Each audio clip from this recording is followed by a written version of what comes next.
ጤናስጥልን ሰላም በኢትዮጵያና በመላው ዓለም ያላችሁ ተከታታዮቻችን በያላችሁበት እንደምን ቆያችሁ ከኢትዮጵያ ቴሌቪዥን ዋናው ስቱዲዮ በቀጥታ የሚተላለፈው ኢቲቪ 57 ዜናችን እነሆ አሁን ይጀምራል። ሰለሞን ኃይለ ኢየሱስ ከዋናው ስቱዲዮ ምስክር ስናፍቅ ጅግጅጋ ከሚገኘው ስቱዲዮአችን በጣምራ ዜናዎችን እንመራለን። ወንዶሰን አፈወርቅ ቢዝነስ ጉዳዮችን ይዞ ይጠብቃችኋል።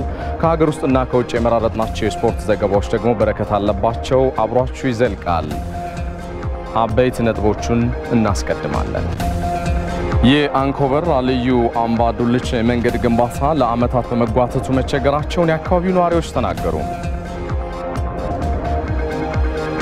በሶማሌ ክልል ቸረርቲ ወረዳ ጊቢኖ ቀበሌ ለሚገኙ በድርቅ ለተጎዱ ዜጎች ድጋፍ ተደረገ።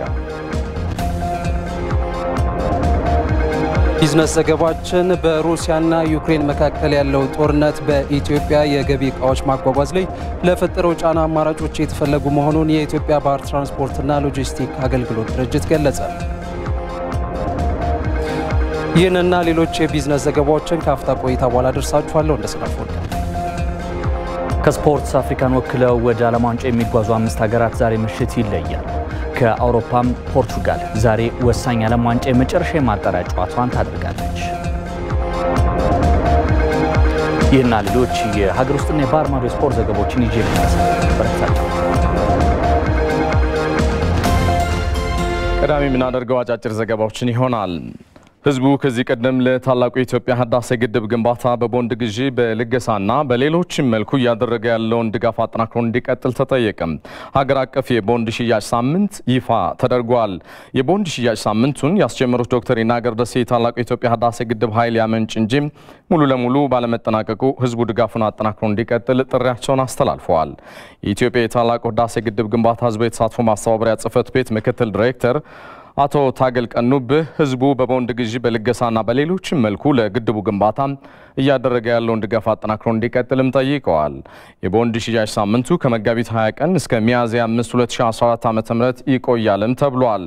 እስካሁን ለግድቡ ግንባታ ከህብረተሰቡ በተለያየ መልኩ ከ16.4 ቢሊዮን ብር በላይ ድጋፍ ተደርጓል።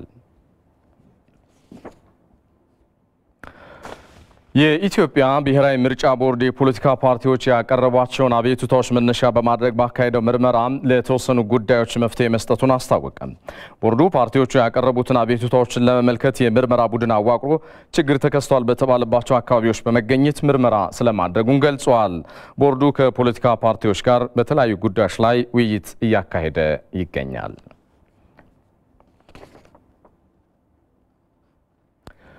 ከውጪም በቱርክ ኢስታንቡል ሩሲያና ዩክሬን ትርጉም ያለው ውይይት ስለማድረጋቸው ተከትሎ በዩክሬን መሰረታዊ በሚባል መልኩ ጥቃቶችን እንደምትቀንስ አስታወቀች።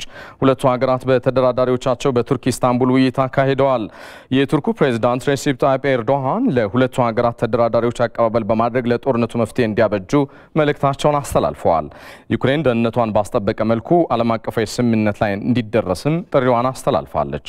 ሩሲያ የመጀመሪያው ምዕራፍ ኦፕሬሽን በስኬት ማጠናቀቋን የገለጸች ሲሆን ፊቷን ወደ ዶንባስ ነጻነት ስለማዞሯ መግለጿን የዘገበው የቱርክ ሬዲዮና ቴሌቪዥን ድርጅት ቲአርቲ ነው።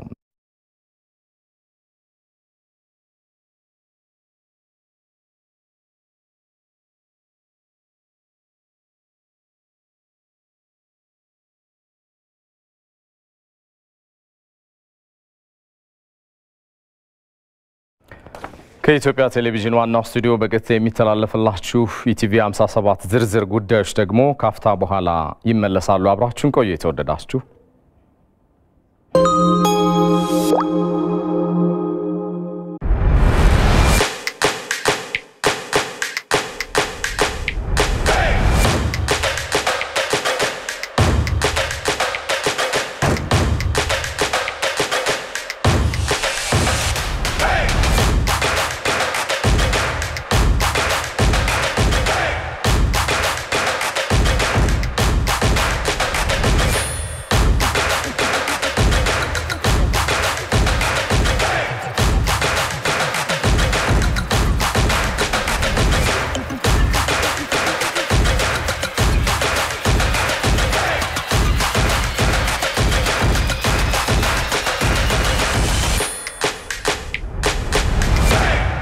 ዘመን ባንክ የላቀ አገልግሎት ማዕከል ተመልሰናል። በዝርዝር ወደምንመለከታቸው ጉዳዮች ሻገራለሁ። የጣርማ በር መለያ ሰፌድ ሜዳ ሞላሌ ወገሬ የአስፋልት መንገድ ግንባታ መጠናቀቅ ቢኖርበትም ገና በጅምር ላይ በመሆኑ ለእንግልት መዳረጋቸውን የአካባቢው ነዋሪዎች ቅሬታቸውን ለኢትዮጵያ ቴሌቪዥን ተናገሩ። ግንባታውን የያዘው የመከላከያ ኮንስትራክሽን ኢንተርፕራይዝ የጸጥታ ችግር፣ የአካባቢው የአየር ሁኔታና የዲዛይን ችግር ለግንባታው መዘግየት ምክንያት ናቸው ብለዋል። ዘጋቢያችን አስማራ ብርሃኑ ተከታዩን ጥንቅር አዘጋጅቷል። በአማራ ክልል ሰሜን ሸዋ ዞን የጣርማ በር መለያ ሰፌድ ሜዳ ሞላሌ ወገሬ የአስፋልት መንገድ ግንባታ በ2011 ነው የጀመረው። በ3 ዓመታት ጊዜ ውስጥ ሊጠናቀቅም እቅድ ተይዞለት የመከላከያ ኮንስትራክሽን ኢንተርፕራይዝ ውለታ ገብቶ ወደ ስራ ገባ። የተባሉት እነዚህ 3 ዓመታት ቢጠናቀቁም የአስፋልት መንገዱ ግን እንዲህ ተቆፋፍሮ ጭራሽ በአስቸጋሪ ሁኔታ ውስጥ ይገኛል።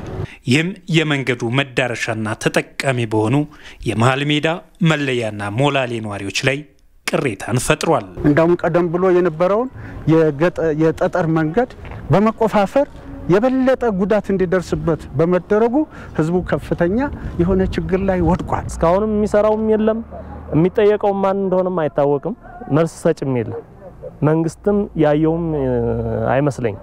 በዚህ መንገድ ላይ አምቡላንስ አይሄድም። በአምቡላንስ ውስጥ ነፍሰ ጡር ሲሄድ ራሱ እዛው መንገድ ላይ ሁሉ የሚወርዱበት አለ። በንቅናቄ በራሳቸው የመንገዱ ችግር የተነሳ ማለት ነው።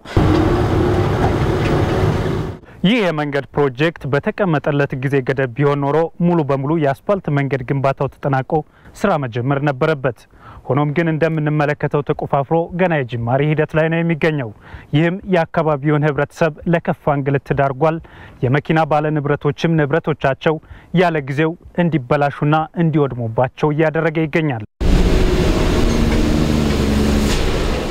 በጣም አስቸጋሪ የሆነ መንገድ ነው። አንድ ቃስ አንሰብር ገብተን አናውቅም። ጠዋት ተነስተን ማታ ነው የምንገባው። መንገዱ የተስተካከለ ቢፈጅ 5 ሰዓት 6 ሰዓት ነው። በቃ በየሳምንቱ ገራጅ ነው። በሳምንት 3 የግፋቢል ደብረ ብርሃን አዲስ አበባ ትገባለህ፣ ገራጅ ሰርቪስ ትገባለህ እና አስቸጋሪ ነው መንገዱ፣ በጣም አስቸጋሪ ነው።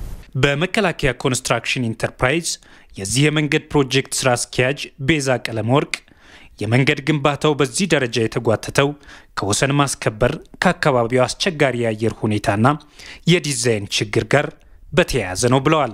ሃይላንድ ኤሪያ ላይ ነው ያለው። ከፍተኛ ዝናብ ያለበት ቦታ ነው አካባቢው። ኦልሞስት ከአመት ውስጥ የ6 ወር የሚሆን ጊዜ ብቻ ነው የወርኪንግ ዴይች ያሉን ማለት ነው። ሌላው 6 ወር ኦልሞስት ዝናባማ ጊዜ ነው። እሱ አንዱ ቻሌንጅ ነበር። ከዛ በተጨማሪ የዲዛይን ችግሮችም ነበሩ። በተለይ መጀመሪያ አካባቢ የተቆራረጠ ዲዛይን ነበር የሚሰጠን። የተጠቃለለ ዲዛይን የተሰጠን ኦልሞስት ፕሮጀክቱ ከተጀመረ ከ2 አመት በኋላ ነው ፋይናል የሆነ ዲዛይን።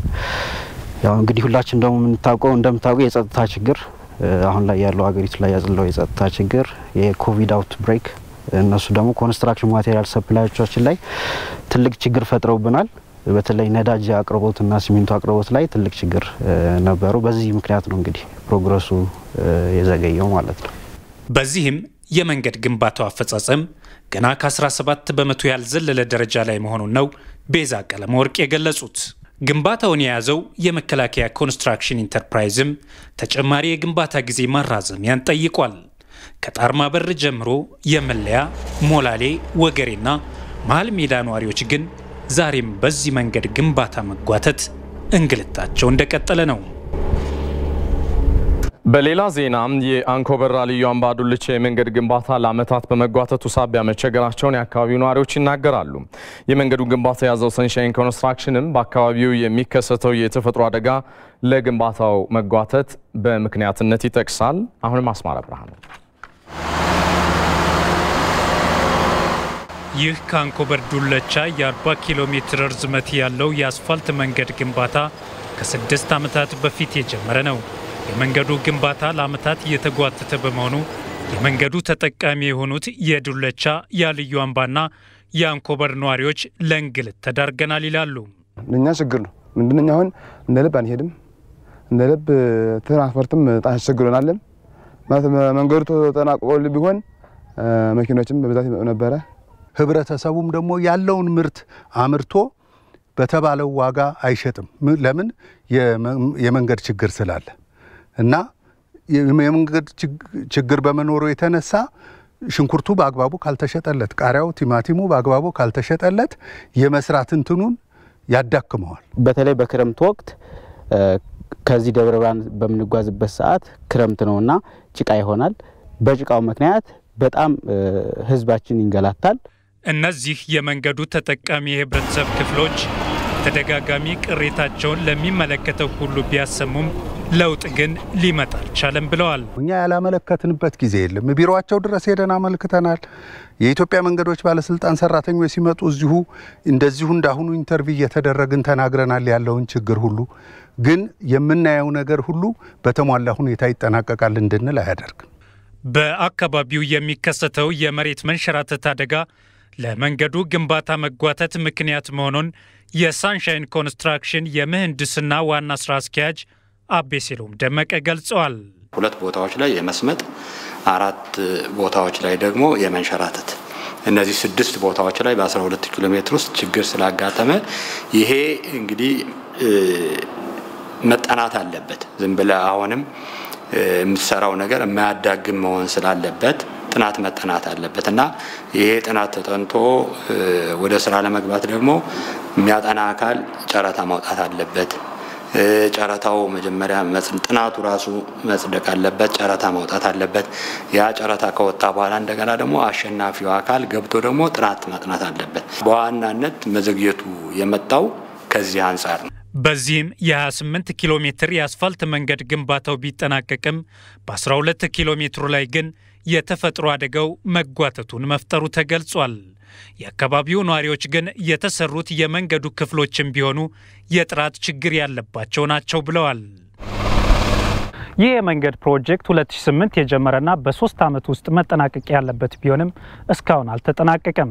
ይህም የአካባቢውን ማህበረሰቦች ለተለያዩ እንግልቶች ዳርጓቸዋል። የተጠናቀቁ የአስፓልት መንገዶችም አገልግሎት ከመስጠታቸው በፊት እንደዚህ ተሰባብረውና ተሰነጣጥቀው ከአገልግሎት ውጭ ሆነዋል። የሳንሻይን ኮንስትራክሽን በበኩሉ ለመንገዱ ያለ ጊዜው መበላሸት ምክንያቱ የተፈጥሮ አደጋው እንጂ የጥራት ችግር አይደለም ብሏል።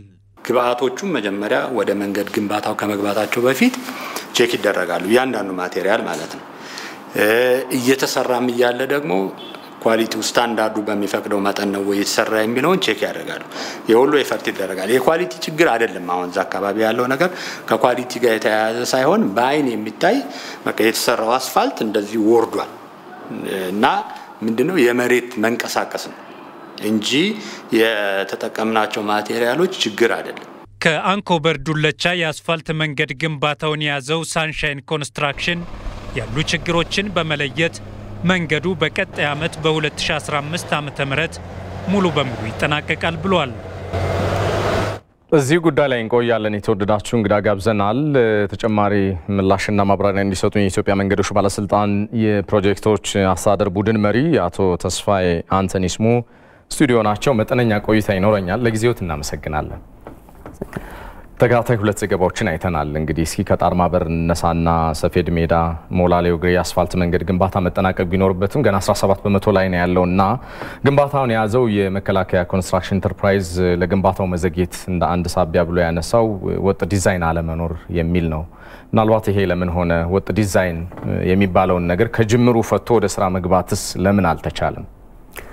እንግዲህ ይሄ ፕሮጀክት ከጣርማ በር ሞላሌ ሰፌድ ሜዳ ወገሬ የሚሄድ የ118 ኪሎ ሜትር ርዝመት ያለው መንገድ ነው። እንግዲህ የአስተዳደር መስሪያ ቤታችን ይሄን ፕሮጀክት በጨረታ ሂደት ዲቪቪ ወይም ዲዛይን አድርጎ ዲዛይን ከሰጠ በኋላ ወደ ጨረታ የገባ ፕሮጀክት ነው። እንደሚባለው እዚህ ጋር እንግዲህ በመከላከያ ኮንስትራክሽን በኩል የተሰጠው የዲዛይን መቆራረጥ አለ የሚለው ተቀባይነት የለም። ምክንያቱም መጀመሪያውንም ዲዛይን አስተዳደር መስሪያ ቤቱ ዲዛይን ኮንሰልታንት ቀጥሮ ዲዛይን አሰርቶ በተገቢው መልኩ ስራ ተቋራጩን ጨረታ አውጥቶ ህጋዊ በሆነ መልኩ ወደ ስራው አሰማርቷል። ነገር ግን ዲዛይን ወደ ስራ ኮንስትራክሽን ከተጀመረ በኋላ ሌላ ጊዜም እንደሚደረገው የዲዛይን ማስተካከያ ወይም ርምት የሚፈልጉ ነገሮች ካሉ ለዚሁ ስራ የግንባታን ስራውን የሚቆጣጠር ተቆጣጣሪ መሐንዲስ ለብቻው የሚቀጠር ስለሆነ በሂደቱ በዛው አግባብ ኤኒ የዲዛይን ማስተካከያዎች ማሻሻያዎች ካሉ እዛው ሳይት ላይ እየታዩ የሚስተካከሉበት ወይም ዲዛይን ሪቪው የሚሰራበት አግባብ አለ እንጂ ዲዛይን የለም ብሎ እዚህ ቦታ ላይ በዲዛይን ምክንያት ዘገየ የሚለው ተቀባይነት የሌለውና ነባራዊ ሁኔታውም ያንን የሚያሳይ አይደለም። እሺ እናንተ ይሄን የምትሉ ከሆነ እነሱ ደግሞ ወጥ ዲዛይን አለመኖር ነው ካሉ ችግሩ የማን ሊሆን ይችላል? እንግዲህ ምንድነው አሁን ይሄንን ዲዛይኑ ወጥ ነው አይደለም የሚለው ለመመለስ የሚሆነው አማካሪ መሐንዲስ አለን። በወቅቱ ጥያቄያቸውን ማቅረብ ነበረባቸው ችግር ቢያጋጥማቸው። ይሄ መንገድ እንግዲህ ቀደም ብዬ እንደገለጽኩትም 118.8 ኪሎ ሜትር አካባቢ ርዝመት አለው። along all the road section ወይም ሁሉንም የመንገድ ክፍሎች በሙሉ የዲዛይን ችግር ሊኖርባቸው አይችልም። መጀመሪያ አካባቢ ይሄንኑ የዲዛይን ችግር እንኳን ቢኖር ለማስተካከል በዛው በውሉ ማዕቀፍ መሰረት 4 ወር የዲዛይን ማስተካከያ ጊዜ ወይም ሞቢላይዜሽን ፔሪድ ስራ ተቋራጭ ይሄን ፕሮጀክት ለመጀመር የራሱን ማሽነሪ የሚያዘጋጅበት ቅድመ ዝግጅቶችን አሟልቶ ወደ ሳይቱ የሚገባበት ከዛም ደግሞ የኛ ዲዛይነር በአስተዳደር መስሪያ ቤቱ በኩል ለዚሁ ግንባታ ቁጥጥር የመጣው ኢንጂነር ወይም ኮንሰልታንት ይሄንኑ ዲዛይን ስለሚሰራ በወቅቱ ዲዛይን ሪቪው ተሰርቷል። የሚያስፈልጉ የወርኪንግ ሴክሽን በቂ የሆኑ ስራ ሊሰራ የሚችልበት አካባቢ ተሰጥቶታል። ስለዚህ ይሄንን ከዚህ አንደኛ ማረጋገጥ ይችላል። በሁለተኛ ደረጃ ደግሞ መከላከያ ኮንስትራክሽን በራሱ ስራውን ሲጀምር የነበረው የማሽን አሬንጅመንት ሂውማን ሪሶርስ አሬንጅመንት እነዚህ አካባቢ ያሉ ነገሮችን መቃኘት አለባቸው። በወቅቱ በነበረን ፕሮጀክቱ ሲጀምር የጀመረው ፕሮጀክቱ እንግዲህ ከ3 አመት በፊት ነው። 3 አመት ከ3 ወር አካባቢ ሆኖታል ከረንትሊ ባለው ስታተስ ራሱ። በዛን ሰዓት የተለያዩ የደብዳቤ ልውውጦች የተለያዩ ዲስከሽኖች በፕሮጀክት ሌቭል በሄድ ኦፊስ ሌቭል ተደርገው በወቅቱ ችግሩ የማን ነው የሚለው ተለይቶ ለስራ ተቋራጩ በትክክል በተገቢ ሁኔታ አድሬስ ተደርጓልና ይሄንን በዚህ መልኩ መቀበሉ ብዙም ተጨባጭ አይደለም የሚለው በሁለታችሁ መካከል አለመግባባት እንዳለ ያየሁኝ ነው። እንግዲህ ከመልሶት ምናልባት በ3 አመት ጊዜ ውስጥ 17% ላይ ብቻ ነው ያለው። መቼ ይጠናቀቃል? እንግዲህ 17% አልደረሰም ሆነስትሊ ስፒኪንግ ከረንትሊ 14.5% አካባቢ ነው። ለዚህ 17% የሚለውም እሱ ራሱ ትክክል አይደለም። እሱም ትክክል አይደለም። ምክንያቱም ይሄኛው እንግዲህ 3 አመት ከ3 ወር አካባቢ አስቆጥሮ ይሄንን ወደ ስራ ስንቀይረው ምንድነው አብዛኛው የካምፕ ዝግጅት አለ የሞቢላይዜሽን አካባቢ የሚሰሩ ስራዎች አሉ። እነዚህ ማይነር ስራዎች ፐርማነንት ስራው በትክክል ስራው ተገብቶ የቁፋሮ ስራው የአስፋልት ስራው እነዚህ ስትራክቸሮች አካባቢ ላይ ሰርቷል ለማለትም የሚያስደፍር አይደለም። እንግዲህ ይሄ በተለያዩ ጊዜ በነበረን መድረኮች እነዚህ ነገር በደብዳቤም ኦፊሻሊ አንዳንድ ጊዜም ደግሞ በተከታታይ ሳይት ቪዚቶች አሉ። በዛ አካባቢ ከኛ ከአስተዳደር መስሪያ ቤቱ ከአማካሪ ድርጅቱ እንዲሁም እዚህ ፕሮጀክት ላይ ባሉት መንገድ ፕሮጀክቱ በሚያልፍባቸው አካባቢዎች አሉ አስተዳደር አካላት ጭምር አንድ ላይ ሆነን በመሰብሰብ አንድ ላይ ዲስከስ በማድረግ ነገሮችን ለመፍታት ሙከራ አድርገናል። በወቅቱም ያሉትን ችግሮች በዚሁ አግባብ ስራ ተቋራጩ አስተካክሎ ስራውን በአግባቡ እንዲሰራና በወቅቱ እንዲያጠናቀቅ ትዕዛዝም ተሰጥቷል። ለመቼ ይጠናቀቃል? አሁን ላይ እንግዲህ የዚህን ፕሮጀክት ለማጠናቀቅ እንደተባለው 14% ወይም 15% ብለን ብንወስድ ቀሪው 85% ስራ ይቀራል። እንግዲህ አብዛኛው ስራ አልተሰራም ማለት ነው። ስለዚህ ይሄን አብዛኛው ስራ ያልተሰራ 3 አመት ኦሪጂናል ኮንትራክት ሰጥተናል። አሁን ላይ ካለው ነባራዊ ሁኔታ የመከላከያ እንግዲህ በቅርብ ጊዜ ያው እዛ አካባቢ ላይ ጸጥታ ችግር አጋጥሞ ነበር። ጸጥታ ችግር በማጋጠሙ ምክንያት አንዳንድ ማሽነሪዎች የተሰረቁበት እንዲሁም ደግሞ የተወሰነ ሪሶርስ የተሰረቀ ለምሳሌ የመኖሪያ ካምፕ አካባቢ ላይ ቶታሊ ዳሜጅ ሆኗል። ስለዚህ ይሄን መልሶ እነዚህ አካባቢ ላይ ያሉትን ነገሮች አስተካክሎ ወደ ስራው ገብቶ እነዚህን ስራዎች ለመስራትና ለማጠናቀቅ በጣም ፈጠነ ከተባለ በጣም ይሄ ስራ ተቋራጭ ራሱን በሌላ መልኩ አዋቅሮና የተሻለ ትኩረት ሰጥቶ ከመጣ ሚኒማም 2 አመት ይፈጃል። እስኪ እንግዲህ ለመከታተል ሞክራለሁ። ሌላው እንግዲህ በሰንሻይን ኮንስትራክሽን እየተገነባ ያለው የአንኮበር ዱልቻ መንገድም ለአመታት ከመጓተቱም በላይ የተሰራው መንገድም አገልግሎት ሳይሰጥ በተፈጥሮ አደጋ ከጥቅም ውጭ ሆኗል የሚል ነገር ዜናው ላይ አይተናልና ይሄን ያክል ገንዘብ የወጣበት ነገር በዚህ አይነት መንገድ እስኪ ድረስ መስሪያ ቤታችሁ ምን እየሰራ ነበር? መልካም እንግዲህ ይሄ ፕሮጀክት የካንኮበር ከተማ ትንሽ ወጣ ብሎ 2.9 ኪሎ ሜትር አካባቢ ወጣ ብሎ የሚጀምር አንኮበርን ከዱለቻ የሚያገናኝ የዚህ ኮሪዶር ከደብረ ብርሃን እስከ አዋሽ ድረስ የሚሄድ ወደዛ የሚያገናኝ መንገድ ነው። አንዱ ከነዚህ ካሉት ኮንትራቶች ውስጥ አንኮበር ዱለቻ የሰንሻይን ኮንስትራክሽን ሊሰራው በ2016 ዓ.ም ስራ ጀምሮ 40 ኪሎ ሜትር የሚሸፍን ርዝመት ሰርቷል። እዚህ ፕሮጀክት ላይ እንግዲህ ስራ ተቋራጩ የተሻለ አፈጻጸም ያለው ስራ ተቋራጭ ነው። በአፈጻጸሙም የሰራው ወደ በአስፋልት ደረጃ እንኳን ብናይ ቀደም ሲል ወደ 35 ኪሎ ሜትር አካባቢ ከሰራ በኋላ ሌላው 30 ኪሎ ሜትሩ በአስተዳደር መስሪያ ቤታችን በኩል ይሁንታ አግኝቶ ተቀብለን ኦልሬዲ ለትራፊክ ክፍት ነው። ነገር ግን እዚህ ፕሮጀክት ላይ ምንድነው ያጋጠመን? ስራው ወደ ማለቂያው ሲደርስ በተለይም በ2018 እና 2019 እንደ ኢሮፒያን አቆጣጠር እዚህ ፕሮጀክት ክፍል የሆነው ከአንኮበር ከተማ 2 ወይም 1 ኪሎ ሜትር አካባቢ እስከ ኪሎ ሜትር 10 + 500 ድረስ ወይም 12 ኪሎ ሜትር ድረስ ባለው የመንገዱ ክፍል ውስጥ ከፍተኛ የሆነ የመሬት መንሸራተት አጋጠመ። እንግዲህ ይሄ መንገድ መጀመሪያም የሚያልፍበት አካባቢ ቴሬኑ በጣም አስቸጋሪ ነው። የሚያልፈው በተራራማና ይሄ ስካርፕመንት ምን ነው ይሄ ጠመዝማዛማ ለመፍትሄውስ ምን የተቀመጠ ነገር አለ? ለዚሁ እንግዲህ ችግሩ እንዳጋጠመ አስተዳደር መስሪያ ቤታችን በዛው የግንባታ ቁጥጥሩን ሲሰራ ለነበረው ስራ አማካሪ ድርጅት ትእዛዝ ሰጥቶ ጥናት ተደርጓል። ጥናት ሲደረግ ግን በነሱ ሌብል በወቅቱ ባለው አቅም ይሄ ጥናት ተደርጎ ወደ ሪሜዲያል ሜጀር ወይም ማስተካከያ መሄድ አልተቻለም። ስለዚህ በቀጣይ ምንድነው ያደረግነው? ለዚህ የሚሆን የተለየ ሙያ የሚፈልግ ፓናል ኦፍ ኤክስፐርት በዚሁ በቦታው ላይ ዲፕሎይ ተደርጎ በአግባቡ ይሄ ጥናት ተጠንቶ ጥናቱም ተጠናቆ አሁን ላይ ስራው ተጀምሯል። ከረንትሊ የሚሰሩ ስራዎች ብዙ ስራዎች አሉ። ለምሳሌ የደጋፊ ግንብ እየተሰራ ነው ያለው፣ የአፈር ስራ እየተሰራ ነው ያለው። ቀደም ሲሉ የተበላሹ አብዛኛው ኦልሞስት ይሄ እንግዲህ የአንኮበር ፎልት የሚባል ወይም ይሄ ምንድነው ይሄ ቮልካኒክ ኤረፕሽን ያለበት ችግሩን ለይቶ መፍትሄ ለመስጠት እየተሰራ ነው። ኦልሬዲ መፍትሄ ሰጥተናል። ከረንትሊ አንዳንድ ቦታዎች ላይ ግን 4 እስከ 6 የሚሆኑ ቦታዎች ላይ ጂኦቴክኒካል ኢንቨስቲጌሽን ያስፈልጋል። እሱም እየተሰራ ነው። በቀጣይ እንግዲህ ባጭር ለመጨረስ ካለን ሰዓት አቋያ በሌላ ጊዜ የምንመለስበት ጉዳይ ስለሚሆን መልካም ምሽት ይሁንልዎት። አመሰግናለሁ። የተወደዳችሁ በቀጥታ እየተላለፈላችሁ የሚገኘው ቲቪ 57 ዜናችን አሁን ደግሞ ጅግጅጋ ከሚገኘው ስቱዲዮአችን ባልደረባዊ ምስክር ስናፍቅ ቀሪ ደቂቃዎችን ዜና ይመራል። ወደዛው መራችኋለሁ። አመሰግናለሁ ሰለሞን። ጤና ይስጥልን ክቡራን ተመልካቾቻችን እንደምን አምሽታችኋል። ከጅግጅጋ የኢቲቪ ስቱዲዮ የሰዓቱን ዜናዎች ይዘን ቀርበናል። አብራችሁን ቆዩ። መንግስት ለድርቁ አደጋ የሰጠው ምላሽ የሚያበረታታ መሆኑን የተባበሩት መንግስታት ድርጅት አስታወቀ። የሶማሌ ክልል ርዕሰ መስተዳድር ሙስጠፌ መሐመድና የክልሉ ከፍተኛ አመራሮች ከተባበሩት መንግስታት ድርጅት የኢትዮጵያ ተወካዮችና ከተለያዩ ሀገራት አምባሳደሮች ጋር ተወያይተዋል። በውይይቱ ላይ የተባበሩት መንግስታት ድርጅት የኢትዮጵያ የሰብአዊ ድጋፍ ኃላፊ ዶክተር ካትሪን ሶዚን ጨምሮ የምስራቅ አፍሪካ የእርዳታ ድርጅት ተወካዮች፣ በኢትዮጵያ የጃፓን አምባሳደር ኢቶ ታካውካና በኢትዮጵያ የካናዳ አምባሳደር ስቴቫን ጆቤር ተካፍለዋል።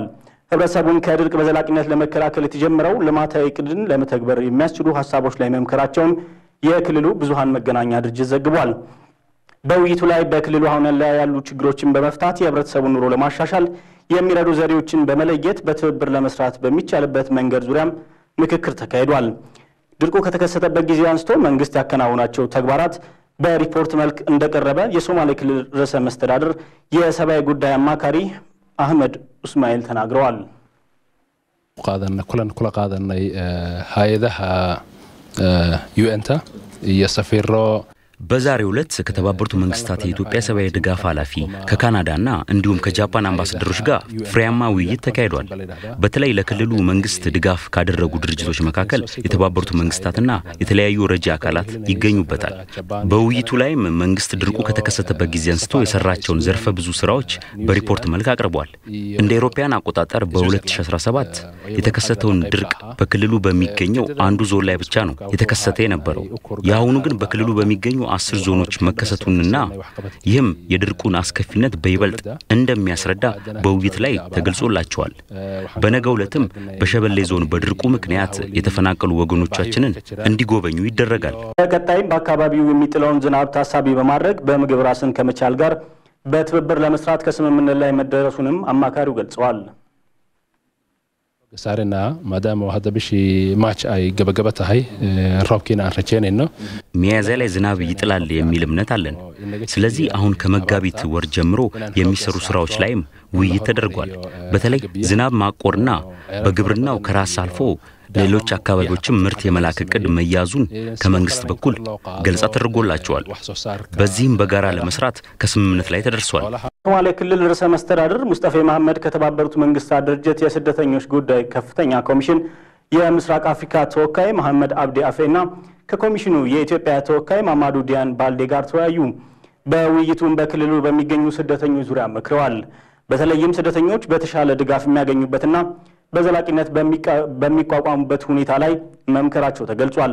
በሶማሌ ክልል ከሶማሊያ የተፈናቀሉና በመጠለያ ጣቢያ የሚገኙ በርካታ ስደተኞች ይገኛሉ።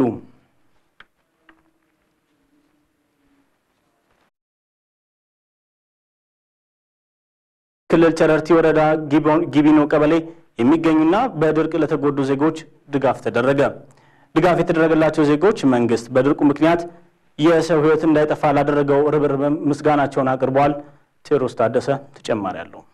በሶማሌ ክልል ጨረርቲ ወረዳ ጊቢኖ ቀበሌ በድርቁ ምክንያት ጉዳት ለደረሰባቸው ዜጎች የተለያየ ድጋፍ ተደርጓል። ድጋፉ የተደረገላቸው ዜጎች ድርቁ በህይወት ዘመናቸው ከተመለከቱት ሁሉ አስከፊ የሚባል መሆኑን ገልጸው መንግስት በተለያዩ ጊዜያት ላደረገላቸው ድጋፍ ምስጋናቸውን አቅርበዋል።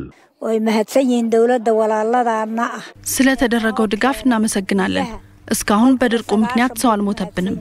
መንግስት የውሃና የምግብ ድጋፍ አድርጎልናል። ነዋሪዎቹ በአካባቢው እየቀረበ የሚገኘው የውሃ አቅርቦት ካለው ህዝብ ጋር መመጣጠን ባለመቻሉ አሁንም የውሃ እጥረት መኖሩን ገልጸው መንግስት በውሃና በመድኃኒት አቅርቦት ላይ እንዲሰራ ጠይቀዋል።